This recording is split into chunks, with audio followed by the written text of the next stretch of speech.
Chapitre 6. La motivation est surestimée, l'environnement est souvent plus important. Anne Thorndike, urgentiste au Massachusetts General Hospital de Boston, eut une idée folle.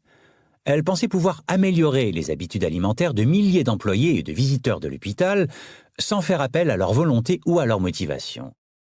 D'ailleurs, elle n'avait même pas l'intention de leur parler. Anne et ses collègues menèrent une étude d'une durée de 6 mois dans le but de modifier le fonctionnement de la cafétéria de l'hôpital. Ils commencèrent par changer la mise à disposition des boissons. À l'origine, les réfrigérateurs situés à côté des caisses enregistreuses étaient remplis uniquement de soda. Les chercheurs y ont ajouté des bouteilles d'eau. Ils ont également placé des présentoirs de bouteilles d'eau à côté des stands d'alimentation dans toute la pièce. On trouvait encore des sodas dans les principaux réfrigérateurs, mais l'eau était maintenant disponible dans tous les distributeurs de boissons.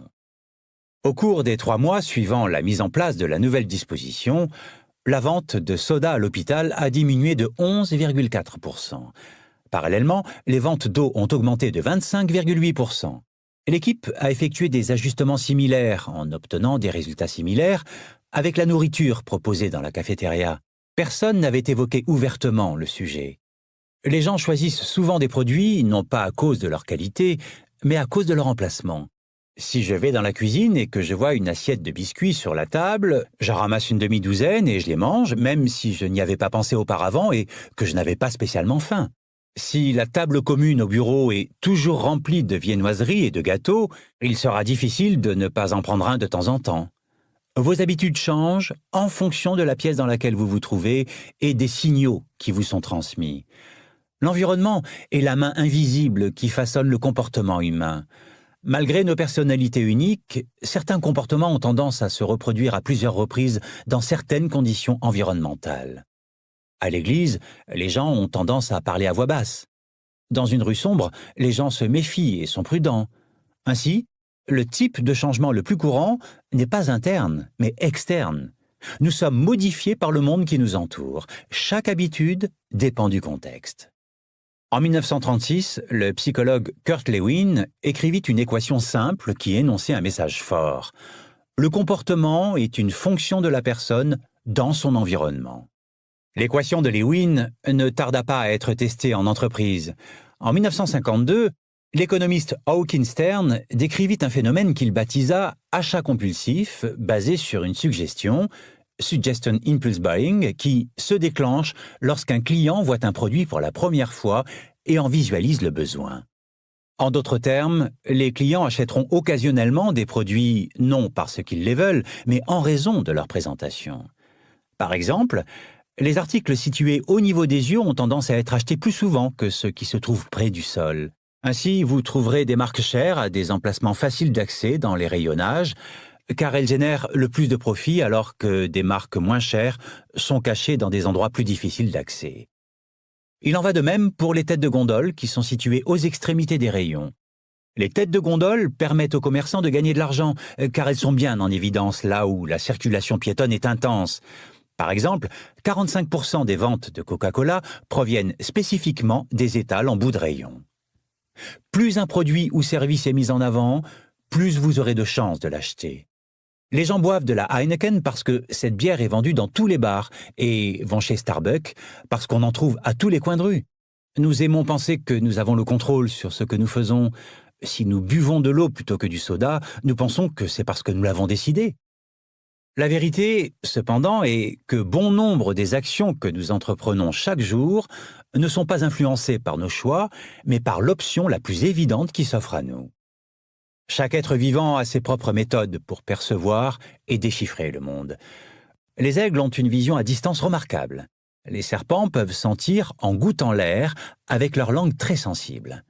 Les requins peuvent détecter de petites quantités d'électricité et les vibrations causées par les poissons à proximité. Même les bactéries ont des chimiorécepteurs, de minuscules cellules sensorielles, qui leur permettent de détecter des produits chimiques toxiques dans leur environnement. Chez l'homme, la perception est régie par le système nerveux sensoriel. Nous percevons le monde à travers la vue, l'ouïe, l'odorat, le toucher et le goût. Mais nous avons aussi d'autres moyens de détecter les stimuli. Certains sont conscients, mais beaucoup sont inconscients. Par exemple, vous pouvez remarquer que la température baisse avant une tempête, que la douleur dans vos intestins augmente lorsque vous avez un mal de ventre, ou encore que vous perdez l'équilibre lorsque vous trébuchez sur des cailloux. Les récepteurs de votre corps captent de nombreux stimuli internes, tels que la quantité de sel dans votre sang ou le besoin de boire lorsque vous avez soif. La plus puissante de toutes les capacités sensorielles humaines reste la vision. Le corps humain possède environ 11 millions de récepteurs sensoriels. Environ 10 millions d'entre eux sont consacrés à la vue. Certains experts estiment que la moitié des ressources du cerveau est utilisée par la vue. Étant donné que nous dépendons davantage de la vision que de tout autre sens, il ne faut pas s'étonner que les signaux visuels soient les plus grands catalyseurs de notre comportement. C'est la raison pour laquelle un petit changement dans ce que vous voyez peut entraîner un grand changement dans ce que vous faites. En conséquence, vous pouvez imaginer à quel point il est important de vivre et de travailler dans des environnements remplis de déclencheurs productifs et dépourvus de déclencheurs improductifs. Heureusement, il y a une bonne nouvelle sur ce point. Vous n'êtes pas obligé d'être victime de votre environnement.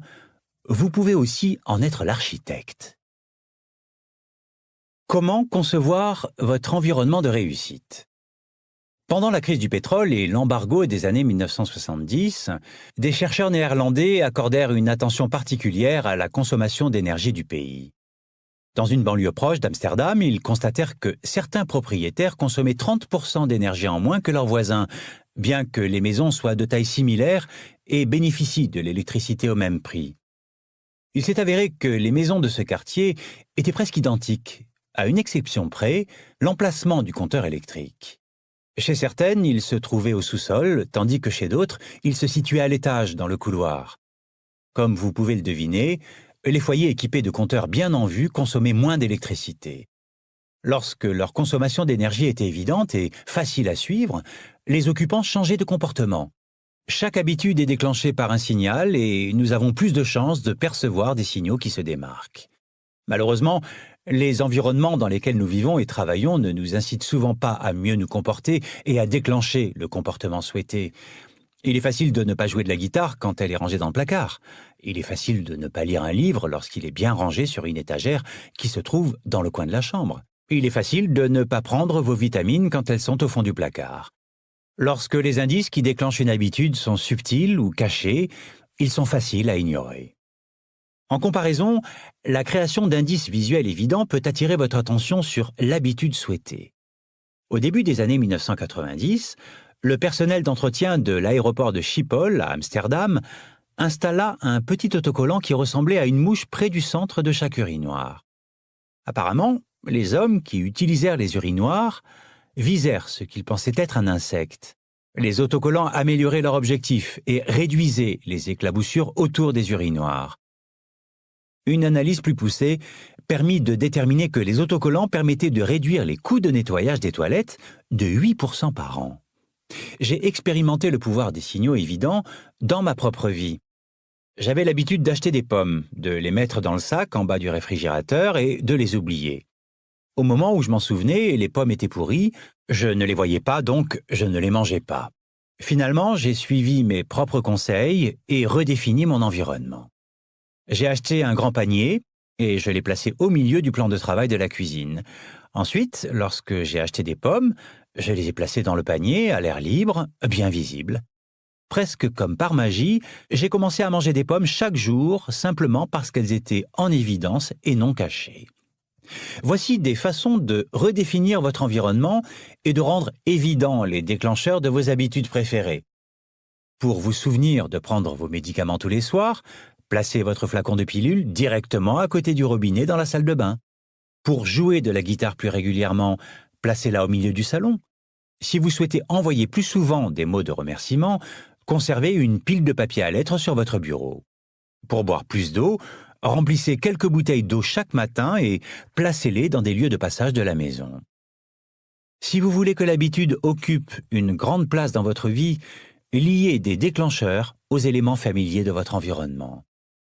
Les comportements les plus persistants ont généralement plusieurs déclencheurs. Pensez aux différentes circonstances qui peuvent inciter un fumeur à allumer une cigarette, s'installer au volant de sa voiture, voir un ami fumer, se sentir stressé au travail, etc. La même stratégie peut être utilisée pour de bonnes habitudes. En distillant des éléments déclencheurs dans votre environnement, vous augmentez les chances de penser à votre habitude tout au long de la journée. Le meilleur choix est le plus évident. Il est facile et naturel de prendre une bonne décision lorsque vous avez de bonnes habitudes. La conception de l'environnement a un impact considérable parce qu'elle influence la manière dont nous évoluons dans le monde et parce que nous l'aménageons rarement nous-mêmes. La plupart des gens vivent dans un monde que les autres ont conçu pour eux. Mais vous pouvez modifier vos espaces de vie et tout faire pour augmenter votre exposition aux déclencheurs positifs et réduire votre exposition aux déclencheurs négatifs. L'aménagement de votre environnement vous permet de reprendre le contrôle et de devenir l'architecte de votre vie. Soyez le bâtisseur de votre monde et pas seulement son consommateur. Le contexte est le déclencheur. Les déclencheurs qui provoquent une habitude peuvent être très spécifiques au début. Mais avec le temps, vos habitudes deviennent associées non pas à un déclencheur unique, mais à l'ensemble du contexte englobant le comportement. Par exemple, beaucoup de gens boivent plus d'alcool dans des soirées qu'ils n'en boiraient seuls. Le déclencheur est rarement un signal simple, mais plutôt la situation dans son ensemble. Voir vos amis commander un verre, écouter de la musique dans un bar. Nous attribuons mentalement nos habitudes au lieu où elles se produisent. La maison, le bureau, la salle de sport. Chaque emplacement développe une connexion à certaines habitudes et routines. Vous établissez une relation particulière avec les objets qui se trouvent sur votre bureau, dans la cuisine, dans la chambre. Notre comportement n'est pas défini par les objets de l'environnement, mais par notre relation avec eux. En fait, c'est un moyen utile de réfléchir à l'influence de l'environnement sur votre comportement. Arrêtez de penser à votre environnement comme à un lieu rempli d'objets. Pensez plutôt à un lieu rempli de relations. Pensez à la manière dont vous interagissez avec les espaces autour de vous. Pour une personne, le canapé est l'endroit où elle lit pendant 1 heure chaque soir. Pour une autre, c'est sur le canapé qu'elle regarde la télévision et mange une coupe de crème glacée après le travail. Différentes personnes peuvent avoir des souvenirs différents et donc des habitudes différentes associées au même endroit. La bonne nouvelle, c'est que vous pouvez vous entraîner à lier une habitude particulière à un contexte particulier. Des chercheurs demandèrent à des insomniaques de se coucher uniquement lorsqu'ils étaient fatigués. S'ils ne pouvaient pas s'endormir, on leur disait de s'asseoir dans une autre pièce jusqu'à ce qu'ils s'endorment. Au fil du temps, les sujets ont commencé à associer le contexte de leur lit à l'action du sommeil et il est devenu plus facile de s'endormir rapidement lorsqu'ils se couchaient. Leur cerveau a appris que dormir était la seule chose qui se passait dans cette pièce. On n'y consulte pas son téléphone, on n'y regarde pas la télévision, on n'y regarde pas le réveil. L'importance du contexte révèle également une stratégie importante. Il est plus facile de changer les habitudes dans un nouvel environnement. Cela aide à échapper aux déclencheurs et signaux subtils qui vous poussent vers vos habitudes actuelles. Allez à un nouvel endroit, un café différent, un banc dans le parc, un coin de la pièce que vous utilisez rarement, et créez-y une nouvelle routine. Il est plus facile d'associer une nouvelle habitude à un nouveau contexte que de créer une nouvelle habitude face à des signaux concurrents. Il peut être difficile de se coucher tôt si vous regardez la télévision dans votre chambre. Il peut être difficile d'étudier dans le salon sans se laisser distraire si on y joue toujours à des jeux vidéo. Mais lorsque vous sortez de votre environnement normal, vous laissez vos mauvaises habitudes derrière vous. Vous ne combattez pas les anciens signaux environnementaux, ce qui permet à de nouvelles habitudes de se former sans difficulté. Vous voulez penser de manière plus créative ? Allez dans une pièce plus grande, sur un toit-terrasse ou dans un bâtiment offrant de vastes volumes. Faites une pause dans votre espace de travail quotidien, qui est également lié à vos schémas de pensée actuels. Vous essayez de manger plus sainement ? Il est probable que vous fassiez vos courses en mode pilote automatique dans votre supermarché habituel. Essayez un nouveau magasin. Il vous sera sûrement plus facile d'éviter les aliments trop gras ou trop sucrés si votre cerveau ne sait pas automatiquement où il se trouve dans le magasin. Lorsque vous ne parvenez pas à accéder à un nouvel environnement, redéfinissez ou réorganisez votre environnement actuel. Créez un espace séparé pour travailler, étudier, faire de l'exercice, vous divertir et cuisiner. Je trouve ce mantra particulièrement utile. Un espace, une utilisation. Quand j'ai commencé ma carrière d'entrepreneur, je travaillais souvent depuis mon canapé ou à la table de la cuisine. Le soir, j'avais beaucoup de mal à arrêter de travailler.